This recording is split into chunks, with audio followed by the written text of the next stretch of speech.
I was using mathematics, of course, as a theoretical physicist. Cannot that is integral part of physics, and so. But I was not really concerned with the history of mathematics as such, and so I always had this. I always had this impression that okay, mathematics comes from ancient Greece, and then it was developed in Europe during the Renaissance, and after.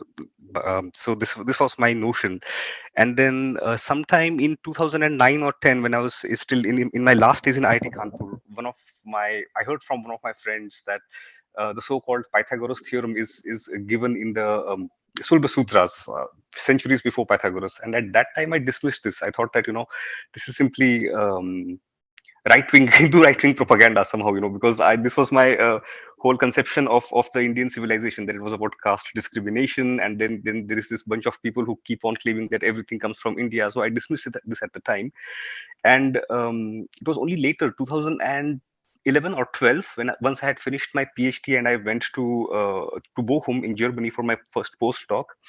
I happened to read an article by a mathematician called John Playfair, written in the end of the 18th century, and he discusses some ancient astronomical tables which came from India, and there he discusses the methods which they used for calculating the duration of an eclipse, predicting when the eclipse occurs, and there he says that the Indians used this result, which is known today as the Pythagoras theorem, centuries before Pythagoras lived.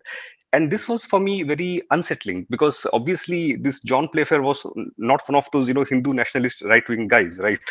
So this was obviously like coming from a totally independent source, which showed me that okay, that I had been wrong about my assessment about Indian mathematics. And then I thought that okay, if I had been wrong about this so-called Pythagoras theorem, about which other things could I have been wrong? Like I wanted to then look at this further. Which other things did I have a wrong knowledge of or missing knowledge of?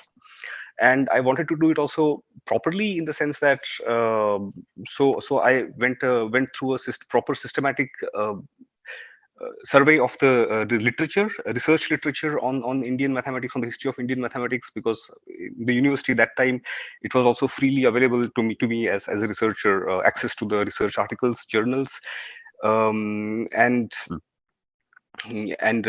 yeah, and in those days also this information was not so commonly available online, which like today there are many people on Twitter, for example, on social media, who share this information. In those days, 2010, 11, it was not so well known.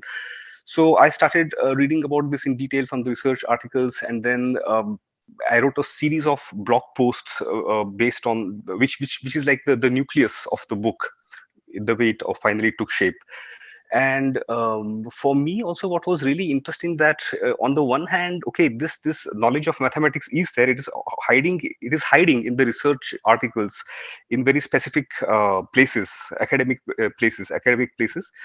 But in the general public, in the general population, there seems to be no awareness of this. People are totally absolutely ignorant of this. People may know of Pythagoras, even though there is no evidence that he discovered the theorem or that he proved the theorem. People may know of Newton, of Gauss, but people hardly, when it comes to India, the most that people know is that okay, the zero and the number system, if at all. And in Germany, even that is missing. The people think that the Arabic numbers, they come from Arabia, educated ones even. So this was for me also very interesting to understand, okay, why this ignorance exists. So what are the factors which make this ignorance so strong? And and at the same time, around I think, I don't remember exactly when, maybe it was around 2013, 14, I also happened to read the books, the writings of Rajiv Malhotra. So one book which had a huge impact on me was Being Different. So there he speaks about the notion of Western universalism, and how this is used to subordinate other civilizations, other cultures.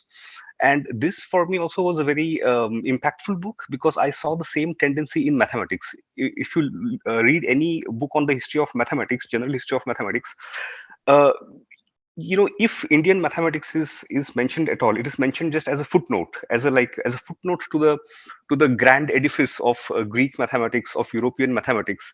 And the message always is that, okay, the Indians may have done something, but the right way of doing mathematics is only given by the West. So these are the things I noticed. Okay, I connected that with mathematics, with what I read from Rajiv Malhotra's works.